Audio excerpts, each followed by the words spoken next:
जय श्री जगन्नाथ सांग माने एटा हूँ एकादशी आ संक्रांति दिन भिडटी से दिन सका आज usual Madhav tabla class start हो जाता। ये आपण मानक माधव तबला क्लास झलक देखी दूची।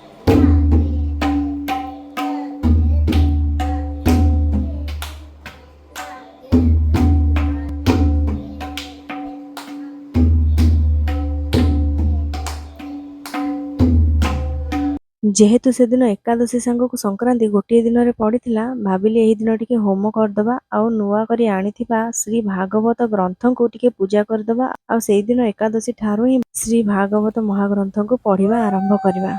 से पूर्व दिन जाई पूजा सामग्री दुकान जहाँ जहाँ आवश्यक होम पाई सब किणिकी नहीं आसलु। एठी नना को भी कहीदे आसीलु होम करने आसवाई। एठी चलतु देखा घरे पूजा चलती होम चलती श्री भागवत को पूजा चलती। आसतु देखा फुल वीडियोटी। नमो नमः सर्वमंगल्य मंगल्य वरण्य वरदं शुभा श्री नमो भगवते वासुदेवाय नमः शांताकारं भुजगशयनं पद्मनाभं श्रेयसं विश्वाधारं गगनसदृशं मेघवर्णं शुभांगं लक्ष्मीकान्तं कमलनयनं योगिभिः ध्यानगम्यं वन्दे विष्णुभगवानं सर्वलोकैकनाथं नमो माधव को टिके पूजा पूजी आ मंदिर जीवा मंदिर रिलेटेड जिनस ठाकुर रिलेटेड जिनस ताको बहुत पसंद। जेहेतु नना आज आसचंती होम करने घर को सी निजे आसन पारिकी सेठी बस पड़ी नना पाखे पूजा सब देखुची ताको ये सब बहुत पसंद ना तेणुक ये सब को से बहुत एंजॉय करे। ये सुना पिला भलिया बसिकी देखुची नना कौन करुचंती कौन नाई केमती मंत्र पढ़ुचंती सब बसिकी एठी देखुची।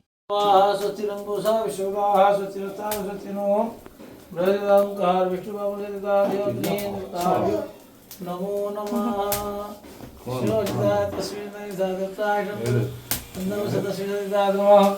ओम भीष्मदाभ्यो नमः ओम स्वाहायं ओम स्वाहा स्वाहायं ओम स्वाहा स्वाहायं ओम भूर्भुवस्सुः स्वाहायं ओम गणपतिदाभ्यो नमः स्वाहा ओम श्री महालक्ष्मीदाभ्यो नमः स्वाहा ओम राम रामचंद्राय नमः स्वाहा सीतारामाय नमः स्वाहा ओम हनुमतिदाभ्यो नमः स्वाहा ओम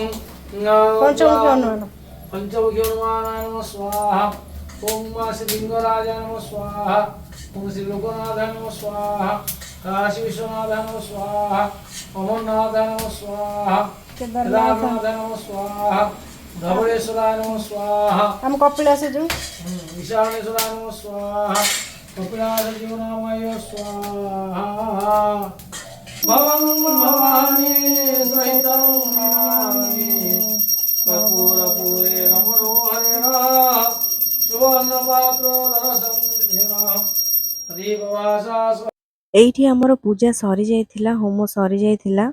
नना समस्त को आशीर्वाद देकी गले कही जाइथिले संध्या बेलू श्री भागवत ग्रंथकर प्रथम अध्याय पढ़ीदेवाको।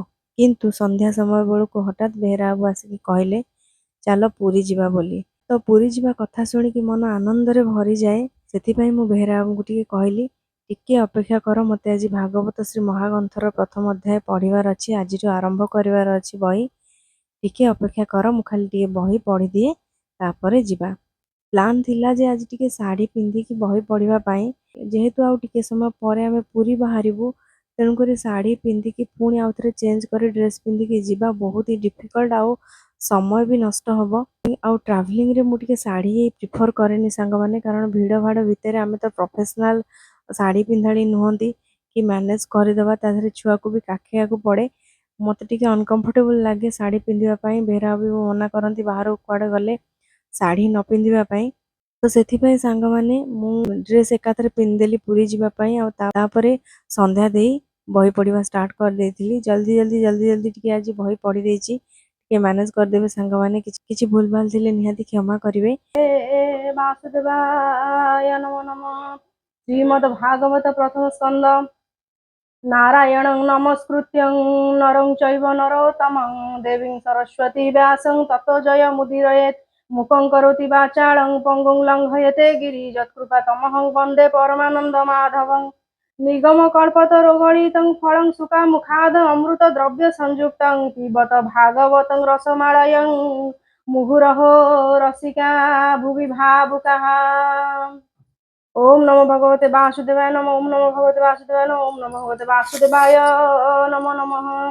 नमोई नृसिंह चरण अनादि परम कारण যাহার আদি মধ্যে অন্ত বিচার ন ঘটে জগত ইন্দ্রিয় অর্থ যে জানন্তি সত্য যে নিত্য প্রকাশন্তি আনন্দ মন বেদ সার ব্রহ্মাণ্ড কলা সে বিস্তার যার স্বরূপ হৃদে চিন্তি বেদ পুরুষ ন জানন্তি মৃত্তিকা বিকার যে মন্ত জলে অনেଳ সুযন্ত্রিত রূপ অরূপ স্থিতি তিনি যাহা যোগরে অনুমানী স্বভাবে নহে যে মন্ত এ সাংখ্য যোগীଙ୍କର মত আত্ম প্রকাশে জন্ম হই নিরতে কুহুক ভোলাই সত্য পরমানন্দ হরি যাহা ভাবিলে ভবুতরি তার চরণে নিত্য ধ্যান করি তুরন্ত রন্তি সুজ্ঞ জন ସେ ହରିପାଦ ପଦେ ସେ ହରିପାଦ ହୃଦେ ଧରି ପ୍ରବନ୍ଧେ ଗୀତ ନାଦ କରି ଅଶେଷ ଜଗତ ରହିତେ ବନ୍ଦଇ ଦାସ ଜଗନ୍ନାଥେ ନିର୍ମଳ ମୁନିଙ୍କର ମତେ ହରିଚରିତ ଭାଗବତେ କହିବି ଯେତେ ଅଛି ଯେତେ ଗୁଣ ସୁଜନେ ସାବଧାନେ ଶୁଣ।